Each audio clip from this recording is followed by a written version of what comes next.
So hello everyone and welcome back to my channel. आज के इस वीडियो में हम लोग बात कर रहे हैं मोस्ट इंपॉर्टेंट लिटरेरी थ्योरी और उनके अंदर आने वाले मोस्ट इंपॉर्टेंट लिटरेरी थ्योरिस्ट। बहुत सारे बच्चे अक्सर लिटरेरी थ्योरी के सेक्शन को बिल्कुल अवॉइड मार देते हैं एंड बाकी सारे सेक्शंस को अपने सिलेबस के पढ़ते रह जाते हैं। ऐसे में एग्जाम जब पास आता है तो उनकी ये डिमांड होती है कि मैम प्लीज हम लोग को सिर्फ और सिर्फ इंपॉर्टेंट थ्योरीज बता दीजिए जिनसे सबसे ज्यादा क्वेश्चंस बनेंगे एंड अगर हम लोग उनको ही पढ़ के चले जाते हैं तो भी हम लोग के अच्छे मार्क्स लिटरेरी थ्योरी से आ सकते हैं। तो आज के इस वीडियो में मैं आपको कंप्लीट लिस्ट दूंगी of only the important literary theories जिनसे आपके मेजॉरिटी ऑफ द क्वेश्चंस बनते हैं एंड अगर आप उनको कर लेते हो तो आपका काम बहुत हद तक सॉर्ट हो जाएगा। लिटरेरी थ्योरी की मैं बात करूं तो ये एक बहुत ही वास्ट सेक्शन है जिसके अंदर आती हैं आपकी टोटल 14 थ्योरीज। ये थ्योरीज अभी यहाँ पे जितनी लिखी हुई हैं उसके अंदर भी इनके सब टॉपिक्स हैं जो कि है इनके थ्योरिस्ट। हर पर्टिकुलर थ्योरी के अंदर आपके कहीं पे 8, कहीं पे 9, कहीं पे 11, 12, 5 या 7 ऐसे नंबर्स में बहुत सारे राइटर्स इनके अंदर होते हैं, थ्योरिस्ट इनके अंदर होते हैं। टोटल इसके 90 प्लस लेक्चर्स मैंने ऑलरेडी बना के रखे हैं, मैं आपको बता दूं। लेकिन अगर आप मुझसे पूछे कि मैम प्लीज इसमें से सिर्फ और सिर्फ इंपॉर्टेंट बता दीजिए तो ये रहे आपके only important and the most important मैं जिनको बोलूंगी कि अगर आप लिटरेरी थ्योरी पढ़ रहे हो या फिर आपने नहीं पढ़ा है तो एटलीस्ट इन पर्टिकुलर थ्योरीज को आपको पढ़ के ही जाना है। There is no if and but, कोई भी नाना नहीं करेगा, आपको ये 5 थ्योरीज तो करके ही जानी है। अब आप बोलेंगे कि 5 आपने बोला और यहाँ पर 8 लिखी हुई है, क्योंकि मेरा मन नहीं मान रहा था। ये जो आपकी नीचे 3 थ्योरीज हैं ये भी बहुत ज्यादा इंपॉर्टेंट है, तो मेरा मन नहीं मानता है कि मैं बच्चों को इंपॉर्टेंट ना बताऊं। अगर आप ये 5 थ्योरीज कर लेते हो तो आपको बिल्कुल ये 3 और थ्योरीज एफर्ट्स डाल के करनी चाहिए, क्योंकि इनसे भी बहुत क्वेश्चंस आते हैं। अब आप अगर ध्यान से देखेंगे तो मैंने आपकी थ्योरीज को क्रोनोलॉजिकल ऑर्डर में नहीं लगाया है। सबसे पहले ही आ रहा है आपका स्ट्रक्चरलिज्म। ऐसा क्यों? क्योंकि स्ट्रक्चरलिज्म एक ऐसी थ्योरी है जिसमें सबसे ज्यादा क्वेश्चंस यूजीसी नेट पूछता है। 60 प्लस क्वेश्चंस आपके इसी एक अकेली थ्योरी से पूछे गए हैं। उसके नीचे आता है आपका न्यू क्रिटिसिज्म, अराउंड 50 क्वेश्चंस आते हैं। पोस्ट कलोनियलिज्म आपके 47 क्वेश्चंस तक आए हैं। डीकंस्ट्रक्शन इन फेमिनिज्म बराबर चलता है, किसी में 43, किसी में 40 क्वेश्चंस पूछे गए हैं। तो अगर मैंने आपको जो नंबर बताया वो इतना आपको लग रहा होगा कि अगर एक सिंगल थ्योरी से इतने क्वेश्चंस आ रहे हैं दैट मीन्स कि वो इतनी इंपॉर्टेंट थ्योरी होगी। उसके बाद आपका Marxism, post modernism and psycho analysis भी पीछे नहीं है। किसी से 30, किसी से 27, किसी से आपके 25 क्वेश्चंस पूछे गए हैं, जो एक बड़ा नंबर है कि आपको इन थ्योरीज को करना ही चाहिए। अब ऊपर जितनी भी 5-6 थ्योरीज लिखी हैं मैं आपको उनको बहुत ही अच्छे तरीके से समझा दूंगी। ऑफकोर्स समरी में ही समझाऊंगी, पूरा तो इनको समझाने में बहुत टाइम लगेगा, बट आपको इस वीडियो से बहुत अच्छा आइडिया मिल जाएगा एंड आपको मैं मेजर थ्योरीज भी दूंगी। ऑल्सो मैं आपको क्वेश्चन भी दिखाऊंगी ताकि आपके मन से बहुत सारा कंफ्यूजन जो है वो लिटरेरी थ्योरी से हट जाए। सबसे पहले मैं आपको ये बता दूं कि अगर आपको लगता है कि मुझे इन सारी थ्योरीज को एक जगह पढ़ना है एंड इनके जितने भी थ्योरिस्ट हैं मुझे सब एक जगह पर पढ़ने हैं अलोंग विद क्वेश्चंस, तो मेरे भाई इस कोर्स को जरूर से ट्राई करना। 90 प्लस लेक्चर्स हैं इसके अंदर, बहुत ही स्ट्रक्चर्ड कोर्स है। मैंने एक एक थ्योरी के अंदर आने वाले एक एक थ्योरिस्ट और एक एक क्वेश्चन को 450 क्वेश्चन हैं प्लस क्वेश्चंस, मैंने उनको सबको इस कोर्स में एक्सप्लेन करके रखा है। ये बिल्कुल ही पैसा वसूल टाइप का आपका कोर्स है। इसको देखने के बाद आपको किसी बुक को, किसी भी क्वेश्चन को रेफर नहीं करना पड़ेगा। फुल लिटरेरी थ्योरी की तैयारी आपकी इसके अंदर हो जाएगी। So do go and check them out. सबसे पहले हम लोग अब बात करेंगे स्ट्रक्चरलिज्म की थ्योरी की, जो सबसे इंपॉर्टेंट थ्योरी मानी जाती है एंड बड़ी ही सिंपल है। सीधी सीधी बात ये थ्योरी बोलती है कि दुनिया में अगर आपको किसी भी चीज को समझना है, ह्यूमन कल्चर को समझना है या किसी कॉन्सेप्ट को समझना है, तो आप उसके स्ट्रक्चर्स को अगर समझ लेते हैं तो आपको सारी चीज समझ में आ जाएगी। स्ट्रक्चर्स में यहाँ पर बात की गई है specially language, that if you are interested to know about human culture तो आप उसके स्ट्रक्चर या फिर उसकी लैंग्वेज को, भाषा को समझ लेते हैं तो आपको सब कुछ समझ में आ जाएगा। अब आप लोग सोच रहे होंगे कि किसी भाषा से उसका स्ट्रक्चर हमें कैसे समझ में आएगा, तो आप इन एग्जाम्पल्स को जरा ध्यान से देखिए। सबसे पहला एग्जाम्पल है एक वेल स्ट्रक्चर्ड हाउस। आप जब भी एक बने हुए घर को देखते हैं जो बहुत ही ब्यूटीफुली वेल बिल्ट है तो आप उसको बोलते हैं कि ये एक स्ट्रक्चर्ड घर है। हम लोग एक घर को स्ट्रक्चर्ड तभी कह पाते हैं जब उसके बहुत सारे एलिमेंट्स के साथ वो जुड़ा हुआ होता है। मोरंग, गिट्टी, बालू, सरिया, रूफ, आपका दरवाजे, खिड़की के पल्ले, बहुत सारी चीजें। इन सारी चीज़ों को अगर आप इंडिविजुअली देखोगे तो इनकी कोई आइडेंटिटी नहीं है, लेकिन जब ये एक साथ लगे रहते हैं एक पर्टिकुलर घर में, तो वो आपका एक वेल बिल्ट स्ट्रक्चर कहलाता है। Same goes for your family. एक फैमिली जिसके अंदर 4 लोग हैं या फिर 20 लोग भी हो सकते हैं, एक एक एलिमेंट के एक साथ जुड़ने की वजह से ही वो एक वेल स्ट्रक्चर्ड फैमिली कहलाती है। एक एलिमेंट दूसरे एलिमेंट से इंटरकनेक्टेड है, किसी ना किसी वजह से जुड़ा हुआ है, इसीलिए वो एक साथ मिलकर फैमिली कहलाती है। यहाँ पे आपको तीसरा एग्जाम्पल दिखाई देता है एक ट्रैफिक सिग्नल का। हम लोग को बचपन से ही अपनी किताबों में बताया जाता है कि red stands for stop, then your yellow stands for slow and green stands for glue. आप देख पा रहे हैं कि यहाँ पे जो हम लोग को एक रंग से एसोसिएट कराया गया है कि भाई लाल रंग जैसे ही देखोगे तुम्हें रुक जाना है, तुम्हें हरा रंग देखते ही आगे बढ़ जाना है। तो ये हमारी भाषा ने ही तो हमें सिखाया है, भगवान ने तो आके सिखाया नहीं। आपको किसी भी कल्चर के बारे में कुछ भी जानना है तो आप उसकी भाषा को, उसके स्ट्रक्चर्स को अगर जान लेंगे तो आपके लिए जानना सब कुछ आसान हो जाएगा। यहाँ पे एक बहुत ही इंपॉर्टेंट लाइन लिखी हुई है जिसको अगर आपने समझ लिया तो स्ट्रक्चरलिज्म आपको ऐसे ही समझ में आ जाएगा। Things can not be seen in isolation of a structure. जैसे कि आपका वेल बिल्ड जो घर है उसमें से मैं मोरंग गिट्टी बालू पीस करके मतलब तोड़ के निकाल दूं, तो क्या वो मोरंग गिट्टी बालू अलग से अगर पड़े रहेंगे तो क्या वो भी स्ट्रक्चर कहलाएंगे? नहीं। अगर एक फैमिली के स्ट्रक्चर में से मैं पापा के एलिमेंट को निकाल लूं, आप सबको पता होगा कि एक फैमिली के अंदर एक फादर को हम लोग पापा बुलाते हैं। क्या वो पापा जब अपने काम पे जाता होगा उसको लोग तब भी पापा बुलाते होंगे? नहीं ना। उसकी पापा वाली आइडेंटिटी उसकी फैमिली के अंदर एक स्ट्रक्चर के अंदर होने की वजह से ही आपको समझ में आती है। और यही चीज आपको यहाँ पे बताई गई है कि nothing can stand in isolation when it is a part of the structure. इससे हम लोग को स्ट्रक्चरलिज्म के बारे में इतनी सी बात समझ में आई। अब जो बाकी पॉइंट्स लिखे थे हम लोग उसको भी देखेंगे कि स्ट्रक्चरलिज्म कहता है कि कल्चर जो है वो आपका as a system of science and symbols, जिसको आपके स्ट्रक्चरलिज्म के अंदर सिग्निफायर एंड सिग्निफाइड भी कहते हैं। सिग्निफायर होता है आपका एक फिजिकल ऑब्जेक्ट एंड उससे जुड़ा हुआ जो सिग्निफाइड होता है वो होता है आपका मेंटल कॉन्सेप्ट। जैसे कि लाल रंग को देखते ही हम लोग के दिमाग में एक मेंटल चीज आती है, ये कोई फिजिकल चीज तो है नहीं कि लाल रंग को देखते ही भाई वो भैंस की तरह रुक जाएंगे, भैंस या जो भी रुक जाता है, ठीक है, उसको देख के हम लोग नहीं रुक जाते हैं, क्योंकि हम लोग को बचपन से किताबों में ट्रैफिक रूल्स बताए गए हैं कि ट्रैफिक रूल्स को अगर आपको फॉलो करना है तो लाल रंग देखते ही आप रुक जाओगे। तो ये सिग्निफायर से सिग्निफाइड का जो कॉन्सेप्ट है वो हमारी भाषा में ही हम लोग को इंट्रोड्यूस कराया जाता है। आपका स्ट्रक्चरलिज्म इसीलिए बात करता है फिक्स्ड आइडेंटिटीज के बारे में एंड बाइनरी ऑपोजिशंस के बारे में। एंड एक बड़ी सस्पिशियस सी चीज बोलता है कि ये बात आप ध्यान दीजिए कि आपके सिग्निफायर और आपके सिग्निफाइड के बीच में आर्बिट्ररी रिलेशनशिप होता है, मतलब कि ये कोई तय कनेक्शन नहीं है। इसी वजह से आप लाल रंग को ट्रैफिक सिग्नल के स्ट्रक्चर के अंदर स्टॉप के रूप में जानते हो, वैलेंटाइंस डे पर लाल रंग को भैया हार्ट के रूप में हम लोग जानते हैं, डॉक्टर के पास चले जाओ तो लाल रंग या एम्बुलेंस का रंग बहुत ही डेंजर या फिर मतलब ऐसे किसी सिनेरियो में यूज किया जाता है। तो लाल रंग अपने आप में कुछ कोई रियलिटी कैरी नहीं करता है, उसको डिफरेंट डिफरेंट स्ट्रक्चर में हम लोग ने अलग अलग एसोसिएशन दिए हुए हैं, उसी हिसाब से हम लोग जानते हैं। और इतना सा ही है आपका स्ट्रक्चरलिज्म, जिसको अगर आप समझ लेते हो तो क्वेश्चंस आपके आसानी से बनेंगे। अब स्ट्रक्चरलिज्म को अगर आपको करना है तो इन 4 राइटर्स को छोड़ के मत जाना, कसम है आपको अपनी मैम की कि इन 4 राइटर्स को आपको गलती से भी छोड़ के नहीं जाना है। Roland Barthes, Ferdinand de Saussure, Mikhail Bakhtin, Claude Levi Strauss, आगे आपके चार्ल्स सैंडर्स पियर्से भी हैं एंड और भी राइटर्स हैं। अगर आप जानना चाहते हो कि एक पर्टिकुलर थ्योरी के अंदर और कितने राइटर्स आते हैं तो जरूर से आप मेरी वेबसाइट पर जाकर इस पर्टिकुलर कोर्स को अगर क्लिक करते हो और लेक्चर्स पे जाओगे तो सारी लिस्ट आपके सामने खुल के आ जाएगी। आप अगर सेल्फ स्टडी भी करना चाहते हो तो इस बनी हुई लिस्ट का बहुत अच्छे से इस्तेमाल कर सकते हो कि भाई मैम ने ऑलरेडी बना के रखी है, मैं देख सकती हूँ या देख सकता हूँ यहाँ पे कि एक थ्योरी के अंदर कौन से राइटर्स आ रहे हैं, ताकि मेरी पूरी अच्छी तरीके से तैयारी हो जाए। तो स्ट्रक्चरलिज्म को आपको इन 4 राइटर्स को तो बिल्कुल भी छोड़कर नहीं जाना है। चलते हैं हम लोग अपनी अगली थ्योरी के टुवर्ड्स, जिसका नाम है न्यू क्रिटिसिज्म। बड़ी इजी थ्योरी है ये। ओल्ड क्रिटिसिज्म के बाद जो सबसे पहली आपकी थ्योरी आती है वो है आपकी न्यू क्रिटिसिज्म एंड फॉर्मलिज्म।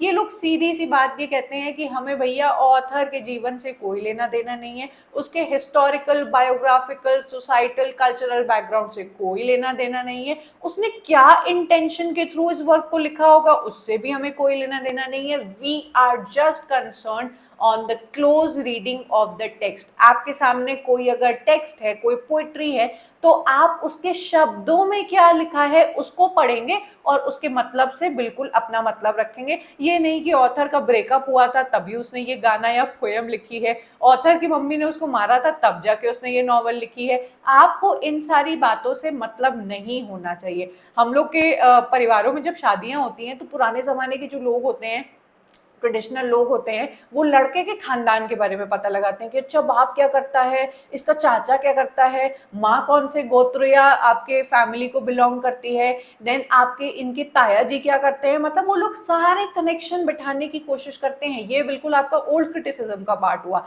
आजकल की शादियों में सिर्फ और सिर्फ लड़के से मतलब रखा जाता है, कितना वो कमाता है उससे मतलब रखा जाता है, फैमिली में इतना नहीं घुसा जाता है। तो ये एक मस्त एग्जाम्पल है आपके old criticism and new criticism को याद रखने का, कि न्यू क्रिटिसिज्म सिर्फ और सिर्फ लड़के से, माने कि आपके टेक्स्ट में क्या लिखा है उसकी क्लोज एनालिसिस करते हैं, उन शब्दों में, उसके लिटरेरी डिवाइसेस में, उसके स्ट्रक्चर में, उसके फॉर्म में, उसके कंटेंट में क्या लिखा है मतलब उससे रखेंगे। ऑथर के जीवन में ज्यादा डिटेल में घुसने की कोशिश नहीं करेंगे। न्यू क्रिटिसिज्म के अंदर आपको इन 4 राइटर्स को पढ़ के जाना ही जाना है। I A. Richards, Cleanth Brooks, F R. Leavis, William Empson, इन चारों ने बहुत अच्छे अच्छे टर्म्स दिए हैं। अगर आप चाहो, जैसे कि मैंने पिछली थ्योरी में बताया कि इसके और राइटर्स को भी जानना चाहते हो तो मेरे कोर्स को एक बार रेफर कर लेना, मतलब लिस्ट को रेफर कर लेना, वो तो आप सबके लिए फ्री है। एलन टेट भी इसके अंदर आते हैं, विमसैट एंड बियर्डस्ली भी आते हैं जिन्होंने इंटेंशनल एंड इफेक्टिव फैलेसी दे रखी है, बड़ी इंपॉर्टेंट है आपके न्यू क्रिटिसिज्म के अंदर। तो उन सभी को आप पढ़कर जा सकते हो। यहाँ पे आपको सिर्फ नाम दिखाई दे रहे हैं, लेकिन इन राइटर्स की कई सारे टर्म्स है जिनसे आपका यूजीसी नेट क्वेश्चंस पूछता है, तो उनको भी आपको प्रिपेयर करना होगा। अब हम लोग करेंगे अपनी अगली थ्योरी को जिससे क्वेश्चंस पूछे जाते हैं, जो कि पोस्ट कॉलोनियल थ्योरी।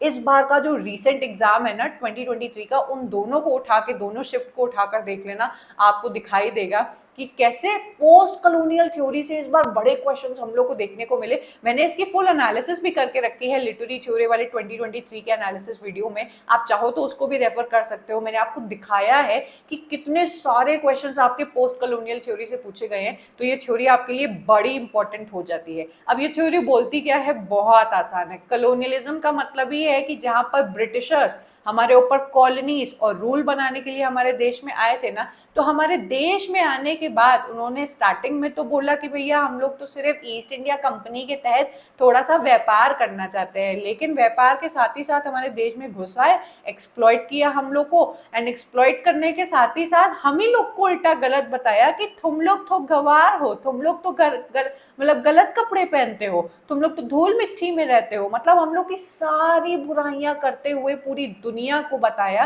कि यार इन लोग तो बिल्कुल ही इंफीरियर रेस है, ये लोग तो इलिटरेट है, बिल्कुल ही सैवेज है, इनको तो मैनरिज्म्स ही नहीं है। ये सारी चीजें जिस पर्टिकुलर देश में, मैं इंडिया का नाम लूंगी, हालांकि ब्रिटिशर्स ने तो बहुत सारी जगहों पे राज किया था, जिन देशों पे इन्होंने राज किया उनकी आइडेंटिटी पर क्या असर पड़ा। आपके रिश्तेदार जब आपसे मिलते हैं और आपको मिलके थोड़ा सा टोक के चले जाते हैं, तो उनके जो ताने होते हैं वो दिल में आज तक भैया हरे रहते हैं। भाई मेरे तो है, मेरे रिश्तेदारों ने मुझे बहुत कुछ बोल रखा है, आप लोग को भी बोला होगा। जो स्पेशली तैयारी करने वाले बच्चे होते हैं उनका बहुत पता लगाते हैं रिश्तेदार, तो उनकी जो बातें होती हैं वो आपकी आइडेंटिटी एंड आपकी पर्सनैलिटी पे क्या असर करती हैं, वो आपका पोस्ट कॉलोनियल लिटरेचर देखने की कोशिश करता है। एंड ना सिर्फ जो इफेक्ट है कॉलोनियलिज्म के उसके बारे में बात करता है, बल्कि आपकी कॉलोनाइज्ड नेशंस जिन पर राज किया गया वो किस तरीके से वापस से अपनी आइडेंटिटी को बनाने की कोशिश करते हैं, दुनिया के सामने अपना पोस्ट कॉलोनियल पर्सपेक्टिव रखने की कोशिश करते हैं कि किस तरीके से इन लोग ने हमारे ही देश में आके हमारे ही रिसोर्सेज का इस्तेमाल करके हम लोग को ही गलत बताया अपने लिटरेचर के अंदर। उसको रिक्लेम करने की कोशिश करते हैं। पोस्ट कॉलोनियल लिटरेचर पे मैंने ऑलरेडी वीडियो बना रखा है, आप उसको भी रेफर कर सकते हैं।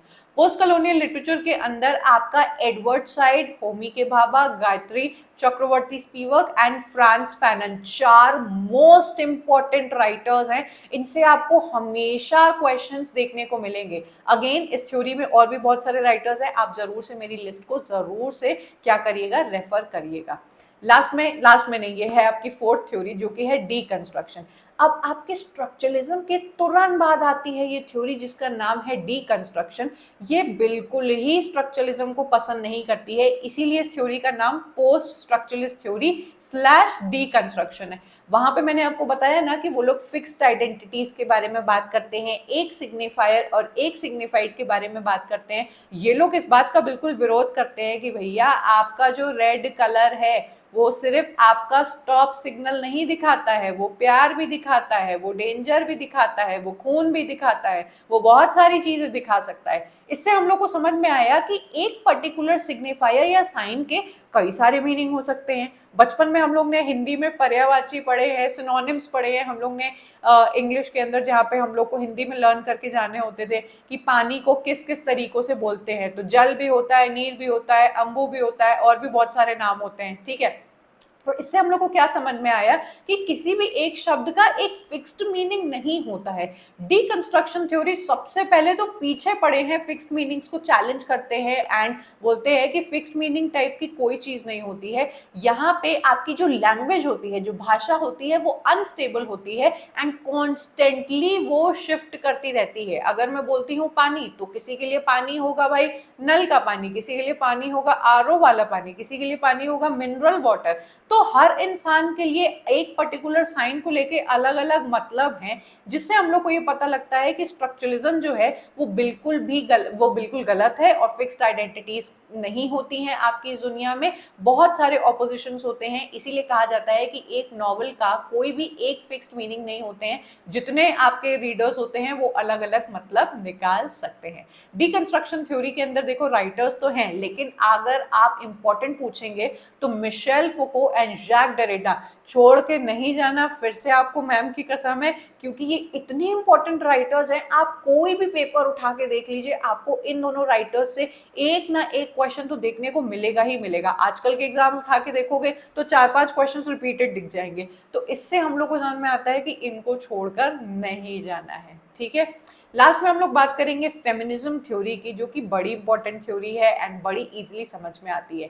Feminism talks about gender equality. ध्यान दीजिएगा, अक्सर लोगों को लगता है कि फेमिनिज्म सिर्फ और सिर्फ औरतों के एम्पावरमेंट के लिए बात करती है, पर यहाँ पे फेमिनिज्म के अंदर उस हर जेंडर को इंक्लूड किया जाता है जिसको आपकी पावरफुल या पेट्रियार्कल सोसाइटी दबाने की कोशिश करती है, दुनिया के जो स्टीरियोटाइप्स है उस पर थोपने की कोशिश करके उसकी करियर चॉइसेस पर सवाल उठाती है, उसकी बॉडी और उसके जेंडर पर ऐसे सवाल खड़े कर देती है, उसको इंफीरियर दिखाती है। एंड आपको इन्हीं सारी चीजों को चैलेंज करती हुई जितनी भी फेमिनिस्ट राइटर्स हैं वो इस थ्योरी का इस्तेमाल करती है कि तुम मुझे नहीं बताओगे कि एक पर्टिकुलर औरत को क्या करना चाहिए। बड़ी सारी इंपॉर्टेंट राइटर्स हैं आपके फेमिनिज्म के अंदर, जो कि हैं आपकी Virginia Woolf, Elaine Showalter, Judith Butler, Sandra and Susan Gilbert, Helene Cixous. अब फेमिनिज्म एंड जितनी भी थ्योरीज मैंने आपको बताई ना, आपको सिर्फ और सिर्फ नाम से नहीं, उन थ्योरीज से भी बराबर आपके 10, 8, 6 क्वेश्चंस पूछे गए हैं। तो सिर्फ ये मत समझना कि मैंने राइटर्स को पढ़ लिया तो मेरा काम होगा, आपको उन थ्योरीज के भी बारे में पता होना चाहिए। जैसे फेमिनिज्म के अंदर आप 4 वेव्स ऑफ फेमिनिज्म को पढ़ते हो, इतने सारे टर्म्स है फेमिनिज्म के अंदर जो आपको देखने को मिलेंगे as questions. Then types of feminism के अंदर बहुत सारे क्वेश्चंस आपके आते हैं। तो इन सारी चीजों को मैंने कोर्स में पढ़ा के रखा है, आप जरूर से उसको चेकआउट कर सकते हो।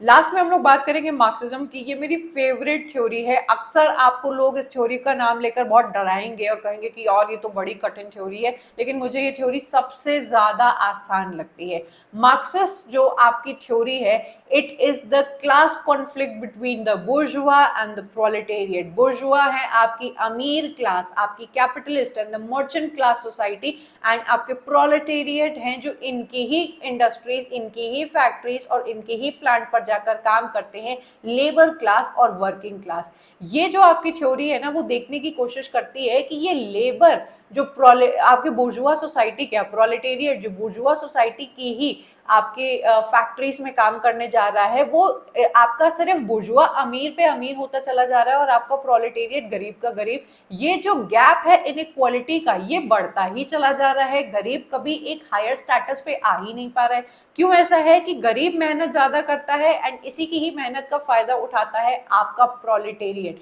इन सारी चीजों के बारे में, इस क्लास कॉन्फ्लिक्ट्स के बारे में बात करता है आपकी ये थ्योरी मार्क्सिज्म, जो इन दोनों के बीच के कई सारे टर्म्स को एक्सप्लेन करता है। इस पर्टिकुलर थ्योरी के अंदर आपको पढ़ने हैं Antonio Gramsci, Louis Althusser, Pierre Bourdieu, Karl Marx and Friedrich Engels. ये आपको जान के बड़ी हैरानी होगी कि वैसे तो ये थ्योरी है देन आपकी Karl Marx and Friedrich Engels की, लेकिन इनसे मात्र 2 ही क्वेश्चन पूछे गए हैं। हालांकि मैंने इसका एक फुल लंबा वीडियो बनाकर सारी चीजें, इनकी कम्युनिस्ट मैनिफेस्टो एंड चीजें समझा रखी हैं, लेकिन इससे आपके 2 ही क्वेश्चन पूछे गए हैं, वेरस बाकी राइटर्स से आपको 10, 11, 9, 8 क्वेश्चंस देखने को मिल जाएंगे। ठीक है, अब हम लोग आ जाते हैं आपके क्वेश्चंस के ऊपर। एंड यहाँ पे इस वीडियो में आपको क्वेश्चन समझा नहीं रही हूँ, मैं आपको क्वेश्चंस दिखाऊंगी। अक्सर लोगों को लगता है कि भाई आपका लिटरेरी थ्योरी तो मैं ऐसे ही बस पढ़ के चला जाऊँ और मेरा काम बन जाएगा, बड़े छोटे छोटे क्वेश्चंस आते होंगे, तभी वो लोग मॉक टेस्ट लगाते हैं। ध्यान से देखना कि कैसे टाइप के क्वेश्चंस आपसे पूछे गए। देखो मैं डरा नहीं रही हूँ, मैंने एक एक क्वेश्चन को समझा रखा है एंड बड़े ईजी वे में समझा रखा है,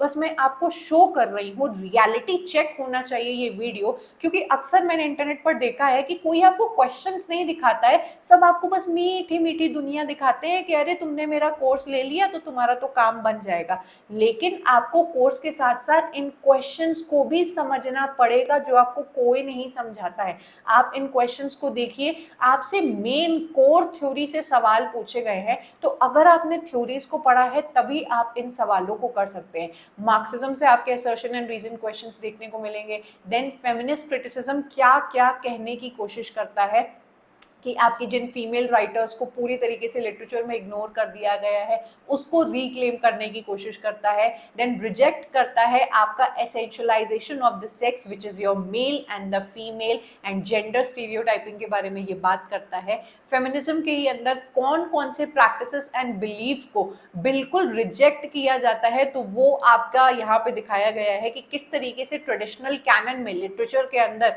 जो आपके राइटर्स के एसेंशियलाइजेशन को रिजेक्ट किया जाता है, उसके बारे में यहाँ पर बताया गया है। देन आपकी स्ट्रक्चरलिस्ट थ्योरी किस बात को प्रमोट करती है, वो इस बात को प्रमोट करती है कि आपका ये जो पूरा सिस्टम है वो एक सिग्निफाइंग प्रैक्टिस है। ये तो मैंने आपको दिखा दिया था कि structuralism fixed identities and binary opposition पे काम करता है। वो कहता है एक सिग्निफायर का एक ही सिग्निफाइड होना चाहिए, जो कहता है कि language is a signifying practice. इसी बात का विरोध करेगा आपका पोस्ट स्ट्रक्चरलिज्म या फिर डीकंस्ट्रक्शन, जो कहता है भैया ऐसा कुछ नहीं होता है, मल्टीपल इंटरप्रिटेशंस होते हैं आपकी थ्योरीज के अंदर। देन आपके डीकंस्ट्रक्शन के अंदर मैंने आपको बताया ये सारी चीजें आपकी बोली जाती हैं। ठीक है, पोस्ट कॉलोनियल लिटरेचर को देखने की कोशिश करोगे तो ये बड़े बड़े क्वेश्चंस आ रहे हैं। मैंने इसके ऑप्शंस ही गायब कर दिए क्योंकि क्वेश्चन बड़ा लंबा था। आप यहाँ पे पूरा पढ़ सकते हो और अपने आप को सेटिस्फाई कर सकते हो।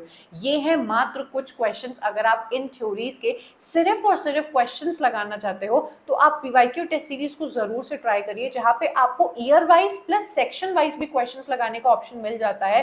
एंड इसी के साथ ही साथ आपको मिलेगा एनालिटिक्स का फीचर, जिसको क्लिक करोगे तो मैंने अभी आपको जितनी जानकारी दी वो मैंने हवा में नहीं दी, वो खुद आपके सामने आ जाएगी एक क्लिक के अंदर, जहां पे आप देख पाओगे कि अच्छा यार आपकी स्ट्रक्चरलिज्म थ्योरी तो देखो सबसे ज्यादा परसेंटेज में पूछी गई है। देन आपकी न्यू क्रिटिसिज्म बाद में आती है। देन मैंने जो भी आपको लिस्ट दी वो यहाँ पे आपको क्लियरली दिखाई देगी। आपको इन पर्टिकुलर थ्योरीज के सिर्फ उनके टेस्ट लगाने होंगे, तो आप यहाँ अपने मनपसंद का टेस्ट भी सिलेक्ट कर सकते हो। ये सारे फीचर्स आपको इसके अंदर मिल रखे हैं। अगर लिटरेरी थ्योरी पढ़ना चाहते हो बहुत ही आसान एंड ईजी एग्जांपल्स के थ्रू, तो भाई मेरे कोर्स को जरूर से ट्राई करना।